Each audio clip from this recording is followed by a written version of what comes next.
Okay, Pamela, can kindergartners be evaluated for speech prior to an IEP meeting making the request to test, meaning get your consent?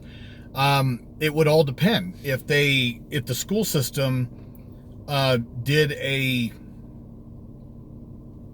pre-test or they did a screener for all children, then no, consent is not required because there is no because it's sort of like you don't have to give consent to get to do the star math, star reading. All right, parents don't give consent for those.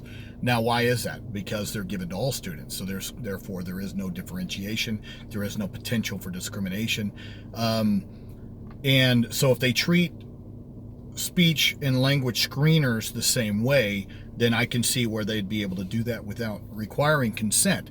And I look at that as potentially proactive. Now, if they're sitting there telling the parent that they need private services, then I do have a problem with it because the school system at that point, if the screener comes back reporting that there's need, then at that point it would fall on the school system to do the necessary evaluations more in depth, getting parental consent in order to see whether or not this child is one with a disability, qualifying disability, and need of specialized instruction. Let's say a speech language impairment.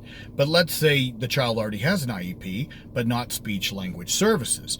And if the screener indicated a need, then yes, then they would need to go to the IEP team, get consent for maybe some expanded information or present what the screener indicated, and then adopt those services as a related service. But to sit there and push this off on private services, no, that's absolutely wrong, not appropriate on any possible level.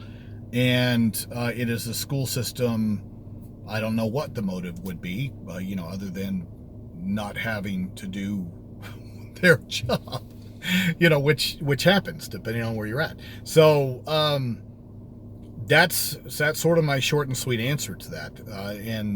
But that's what I took from your question. So if I analyzed it wrong, let me know, and I'll give it a second shot.